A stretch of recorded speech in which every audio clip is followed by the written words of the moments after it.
Oh, here comes Joe. Here it comes.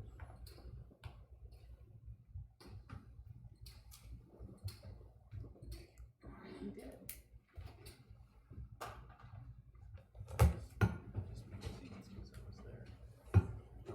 Good evening. I'd like to call the Tuesday, April 23rd Planning Commission meeting to order. If you would all stand and join me in the Pledge of Allegiance. I pledge allegiance to the flag of the United States of America and to the republic for which it stands, one nation, under God, indivisible, with liberty and justice for all.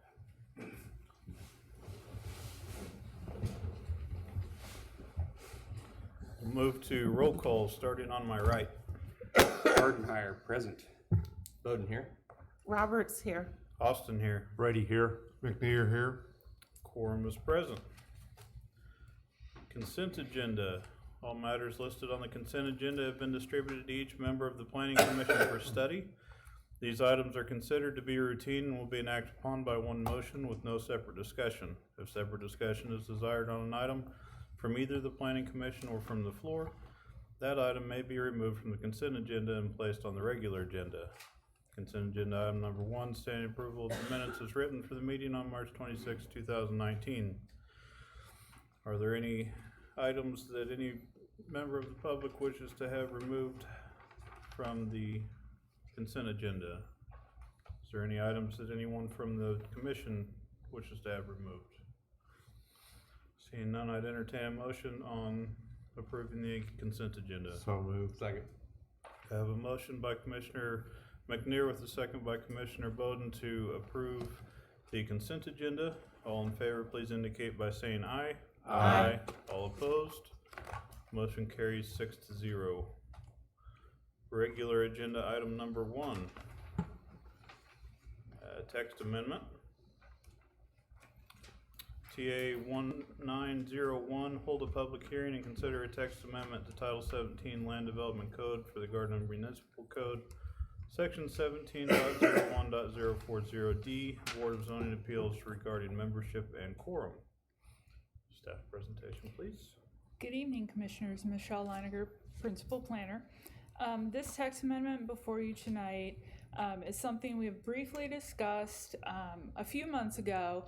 So now we have gotten the governing bodies okay to move forward. At their April 1st meeting, they have initiated this text amendment. And really what it does is it allows for the Planning Commission and the Board of Zoning Appeals to be made up of the same membership. It doesn't combine the boards. The board and the commission would still have separate meetings. It would just be made of the same membership. The idea behind it is that currently the BZA meets maybe once a year. Since adoption of the Land Development Code, we have had one variance hearing in 3 years. So they rarely meet, and currently they are down to 3 members from 5. And those 3 members, their terms all 3 expire the end of July.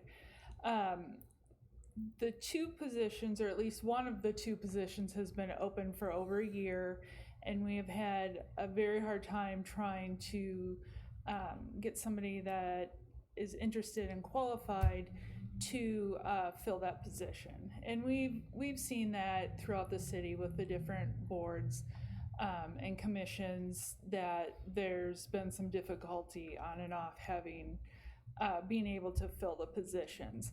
So talking with our legal staff, we have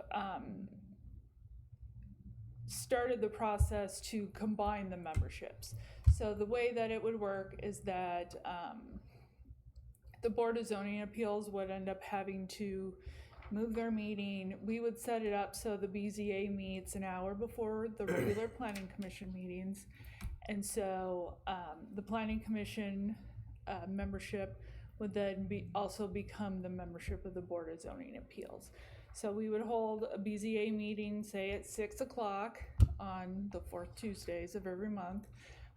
The same group of individuals would be the Board of Zoning Appeals. They would start the meeting, do any business, adjourn the meeting. 7 o'clock, the Planning Commission meeting would start.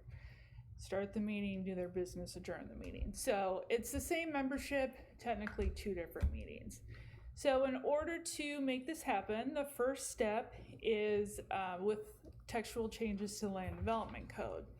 Currently, the Land Development Code has text in it about the makeup of the membership of the Board of Zoning Appeals. Like I said before, the Board of Zoning Appeals has 5 members in it.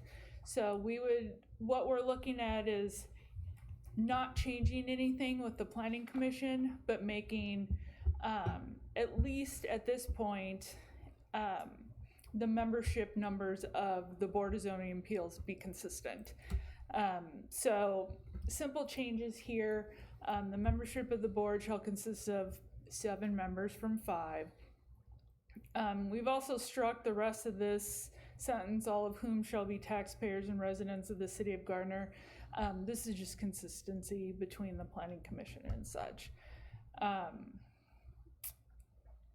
then the next section is actually section 5 of the same.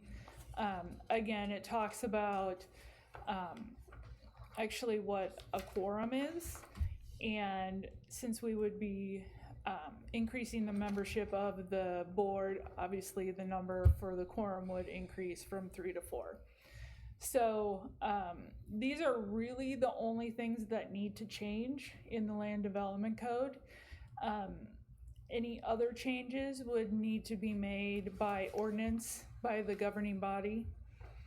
And then once those are all processed, published along with this change, they would need to go through their process of filling any open positions, both on the Planning Commission, as we have some members that will be technically going off the end of May, but they have so nicely extended their membership a month so that we can make sure that we're getting all of this completed. And that way we can have full membership for both meetings. And then we'll have to have a Board of Zoning Appeals meeting and amend their bylaws.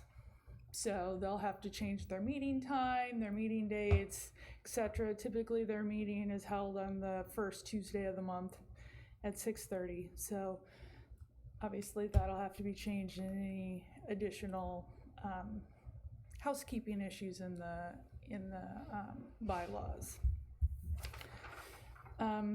This is a public hearing item.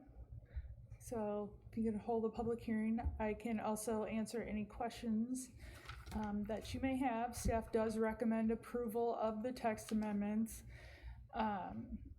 and suggest that the Planning Commission recommend the governing body approve those changes. Thank you. We'll now open the public hearing. If anyone would like to comment on this item, please come forward and state your name and address for the public record. Individuals are allotted 3 minutes, and individual representing a group is allotted 7 minutes. Seeing none, I would entertain a motion to close the public hearing. So moved. Second. I have a motion by Bowden and a second by Gardner to close the public hearing. All in favor, please indicate by saying aye. Aye. All opposed? Motion carries 6-0. Commissioner discussion time. Questions from anyone? Start on my right. I have a couple. So the first question is, when you say that they're gonna meet at 6, you're talking about only when it's necessary, right? Not every time. Correct. We would only meet when there's an application, either for a variance or an appeal of administrative decision. Those are the 2 charges that the BZA has. And then in the past, we've met once a year for approving the calendar and previous year's minutes and doing some training and such, so as necessary. Okay. Just want to make sure, so that way not every time we'd have to come in at 6. I mean, I like you guys. I don't love you guys. So just wanted to make sure that we weren't going to be here at 6 o'clock staring at each other for an hour, just to open and close the meeting. The second thing is the Board of Zoning Appeals had specific criteria for positions. What was the, like, not necessarily specific, but they wanted like a plumber, an electrician, and those kinds of things. So why have we decided that that's no longer wise? I'm just curious. I'm not opposed to it. I'm just curious. That is not the Board of Zoning Appeals, that is the Building Code Board of Appeals. So those are two different things. That board hears appeals to the building code, where the BZA hears variances from the land development code. Okay. All right. Those are the only questions I had. I don't have any. I don't have any. Just the part that's being struck out on the BZA membership, you struck the taxpayer and residents of the city. Is that picked up somewhere else? Because I'm assuming to be on the BZA, you have to be a resident.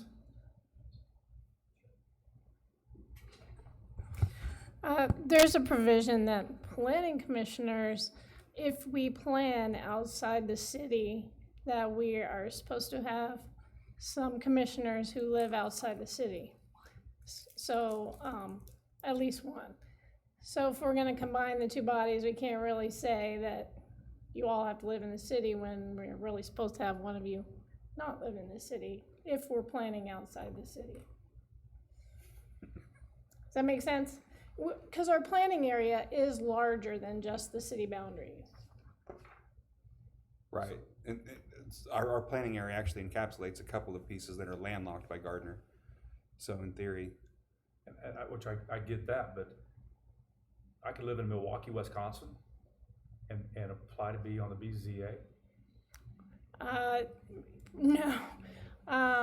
That's a good point, but presumably, I think it goes on to say in the state statute, like, that you would be within the jurisdiction that the planning area encompasses. So that is picked up somewhere else through some state statute? That's correct. Or at least that is picked up as a requirement for the planning commission.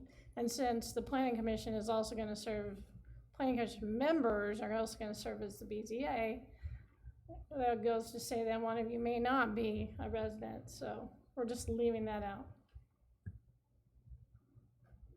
You still have the appointment by the mayor and the consent of the city council too, so they Right. might go against someone from Milwaukee. You just, yeah. In theory. In theory. In theory.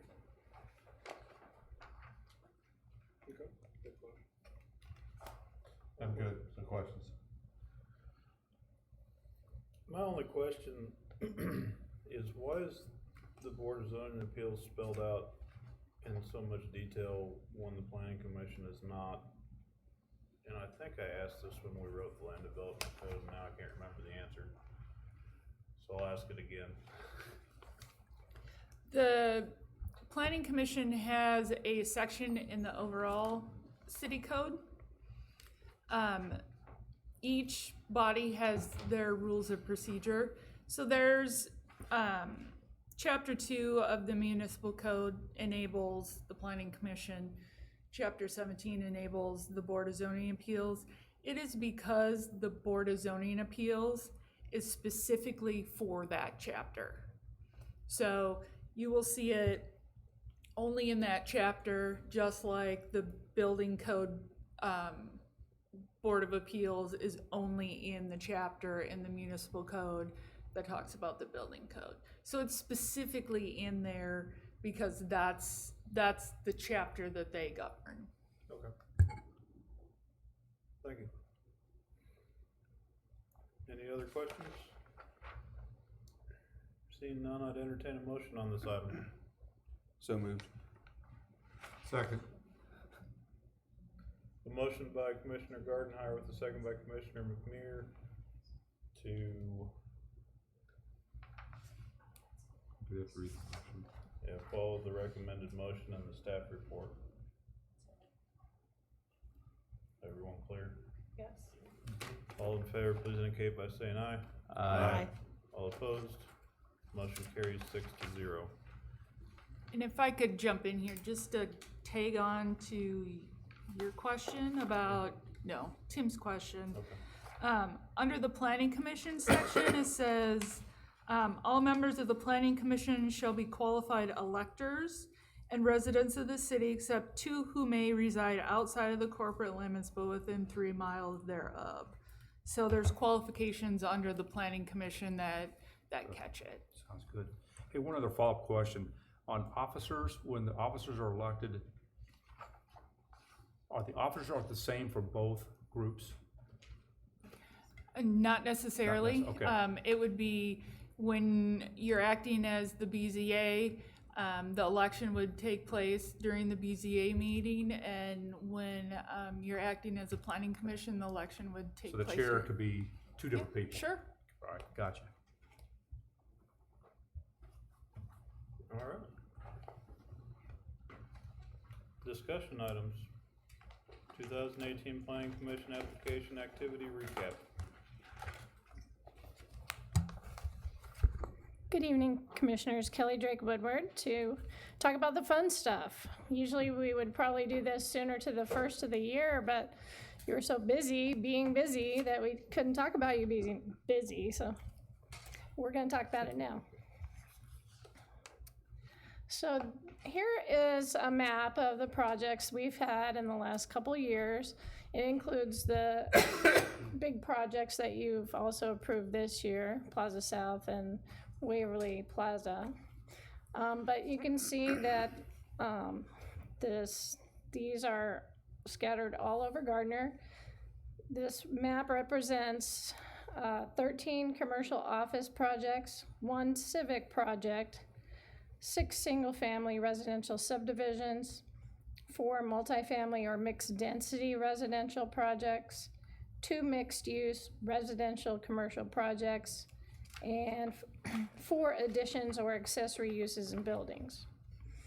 So just in 2018, you reviewed the following things. 38 applications or cases that represented 18 projects.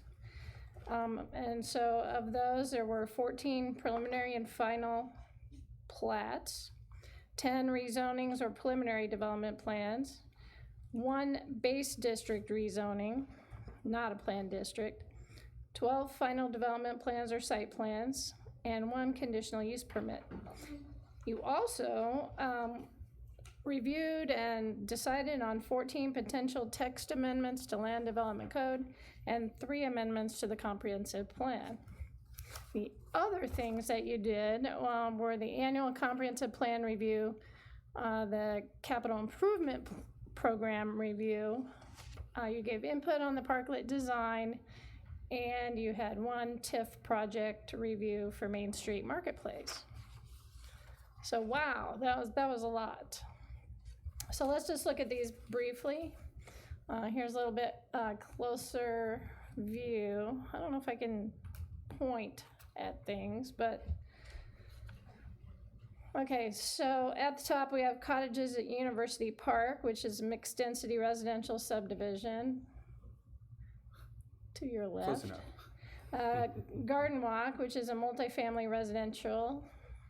Gardner Justice Center, civic facility. We had Enterprise Rental, which was a commercial tenant project, which is up there with First Point Urgent Care. We had Gardner Business Center phases 1 and 2, which was a commercial multi-tenant project. We had the Conestoga Sales Office and Recreational Amenities, and Belfonte Car Wash, which was commercial single tenant, and the Midwest Commerce Center was actually just a lighting stipulation change. So just to refresh your memory, Cottages at University Park is a rezoning to 2 planned districts, planned garden apartment and planned mixed density neighborhood for single family homes that are in the yellow, duplexes that were in the orange, and quads that are red total 91 lots and 160 dwelling units. It was the first plan to come to you to utilize the detached house neighborhood and detached house compact building types. It ranged the duplexes to utilize both front and side loading garages and shared drive, so it would meet our new design standards for limitations on garages and access and all those things that we discussed throughout the year. And also it utilized a limited common element to restrict the boundaries of that private property so you could have maintenance provided housing. And after that, you had applications that came forward for the final, the first plat, the final plat, and final development plan for 16 lots and 44 dwelling units in that area outlined in blue. So at this time, phase 1 public improvement plans have been approved and we're awaiting the payment of excise tax and recording of the plat. Garden Walk of Gardner. This was a rezoning of 9.41 acres from planned general business to garden apartment district, intended to accommodate 3 apartment buildings of 60 1 to 3 bedroom apartments and a community building. And the next step would involve submittal of a site plan. Are you wanting us to wait till the end for questions? I don't care. It's Okay. up to you. I was just saying, because I don't know if I can remember questions that long.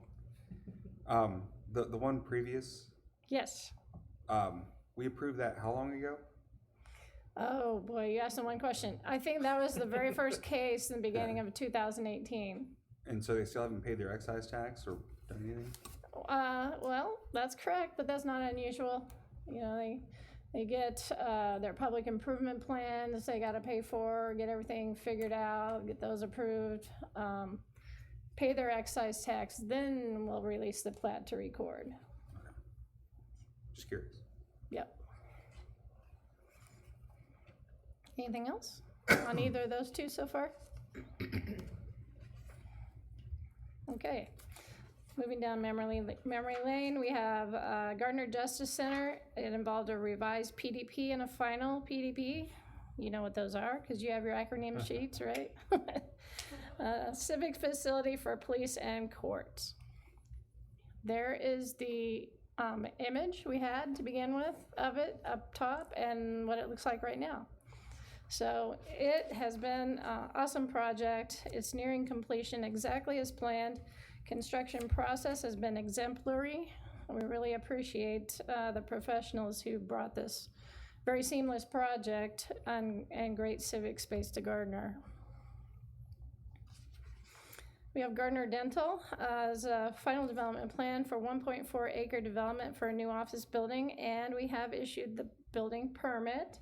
I didn't see anything happening out there yet, but they should be ready to go. They got their current space up for lease. So. Yeah, so. Okay, enterprise rental, in 2017, we had approved this building for a multi-tenant building, and then enterprise rental came forward for rental car business, which you needed to approve a conditional use permit for because they had outdoor storage heavy.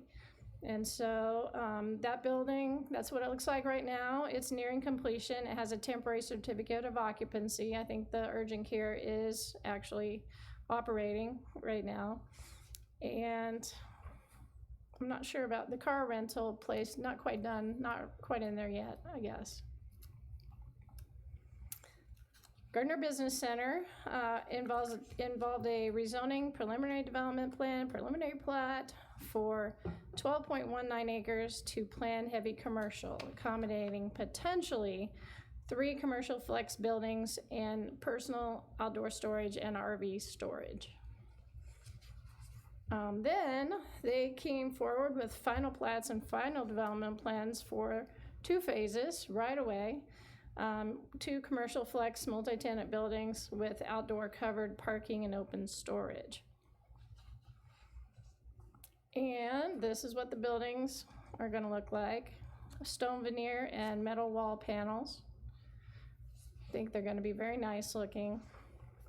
And this is mayhem, total mayhem right now, but they've begun construction on the property with some very large equipment, so happy that those are moving forward. Conestoga Sales Office and Recreational Area, kind of a fun project, 5.2 acre final development plan to add a sales office and recreational amenities to an existing mobile home park. Those amenities will include a walking path, pickleball court, basketball court, gas grill, barbecue area, hammock garden, fitness station, dog park, small and large dogs, shade structures, fire pits, and an open play area. And they did get the installation permit for the sales office, and I think that's it, sitting right there in the gray. They are already constructing some of those recreational improvements. There's a big play structure there. I've seen some trails that they've got laid out to pave, and so it is moving along. Belfonte Car Wash, a unique project in that it's county property and a private development. Preliminary plat, final plat, and site plan, 2.5 acres. The plans are under review, the building plans. We are still waiting on FAA approval, and it's right there at the end of basically at the end of the runway of the New Century Air Center. And that picture is one of their other car washes that they have, so this is what they typically look like.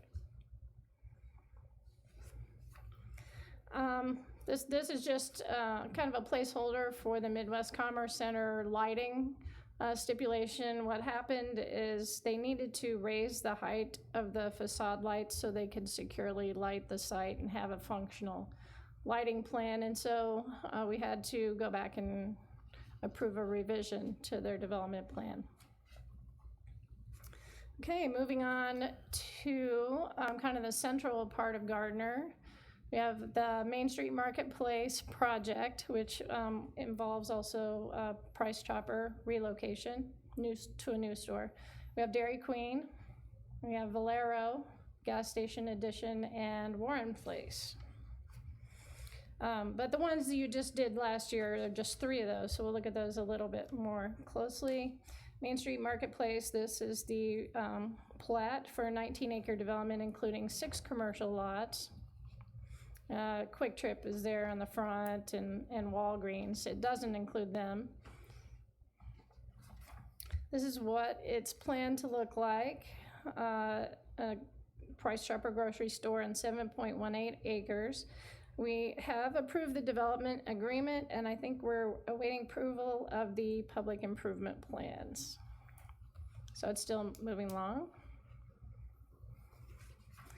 Valero gas station site plan for a building addition for a new retail space to the left of the existing building that you see in the photo.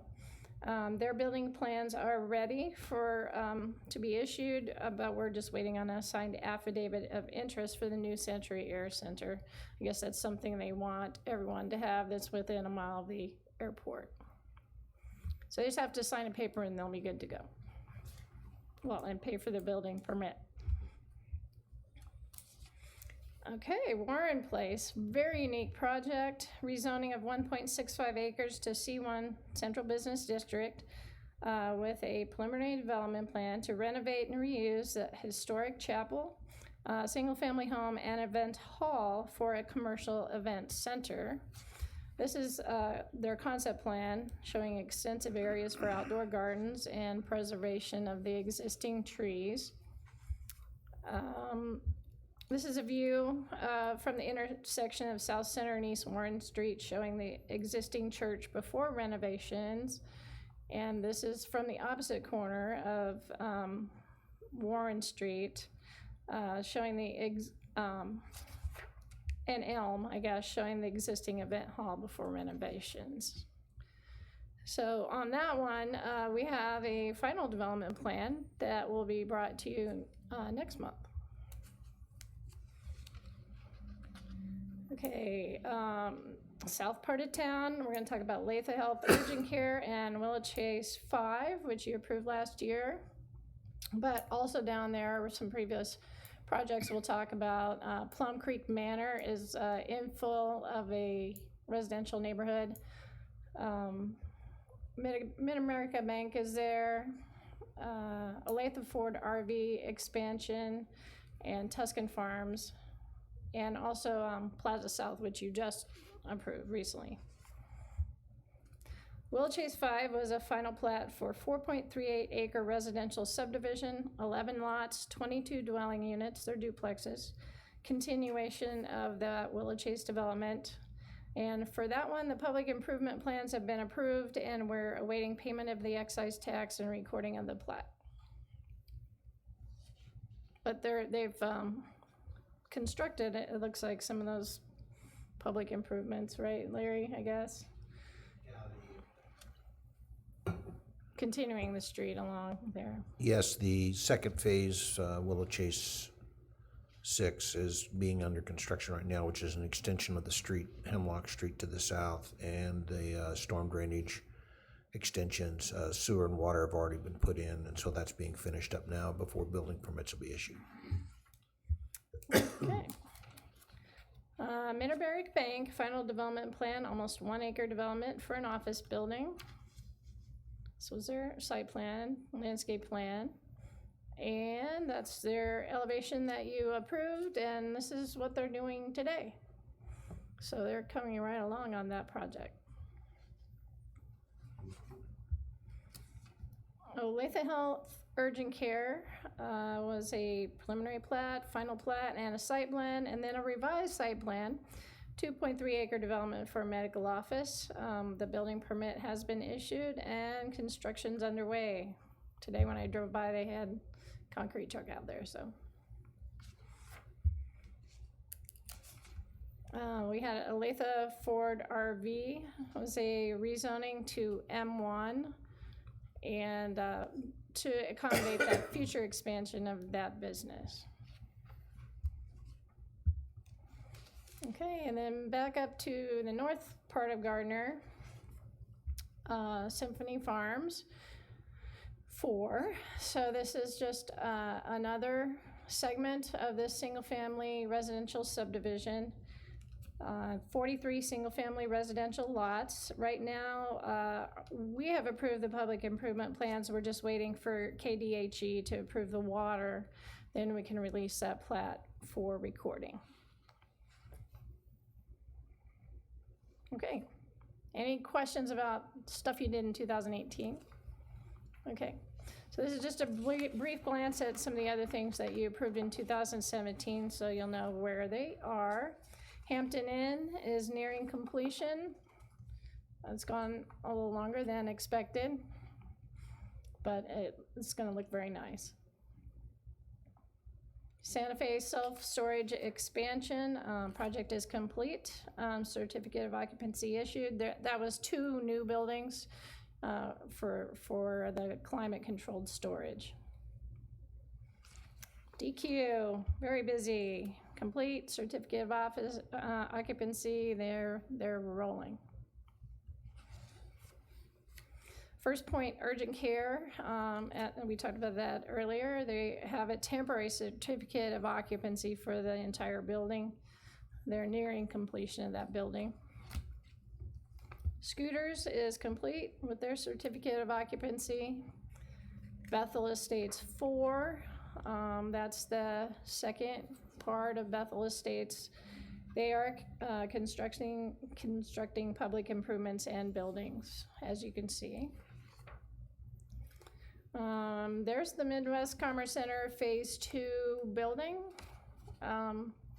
Looks great. They're almost ready for their certificate of occupancy. They have their temporary. Plum Creek Manor 2, public improvements are complete and they've been pulling building permits for the homes. They're under construction. Tuscan Farms, first plat, development agreement approved, waiting approval of public improvement plans for the first phase. And Copper Springs 4, public improvements are complete and the homes are under construction there as well. Quail Meadows, that's a couple of the new homes there that are being built. So we got homes going up. All signs are that you're gonna remain pretty busy, so you should congratulate yourselves for all the hard work you've done to help bring this development to Gardner, so. Any questions, comments? So new home permits, up, down, about the same from last year. There is a counter of all things. The rather cool and snowy winter this year kind of held construction numbers down a little bit, but they're fast picking up, making up for lost time, and so we expect to have another year between 130 and 150 homes this year. That doesn't count any proposed apartment units that may come along that we're looking at. So you could have quite a jump in the second 6 months of this year in items being brought to you for additional residential units. So that could kick off quite a bit in the second half of this year because we have had quite a number of developers talking to us about possible apartment locations. I'd like to say nice job by staff with all the work. Thank you. Excellent. Thank you. Okay, great. We enjoy working with you all. Thank you. Thank you. Thank you. Anybody have anything else? Not I'd entertain a motion to adjourn. So moved. Second. Have a motion by Commissioner McNair, and a second by Commissioner Gardner to adjourn. All in favor, please indicate by saying aye. Aye. All opposed? Motion carries 6-0. Meeting is adjourned. Broke up your guys' monopoly.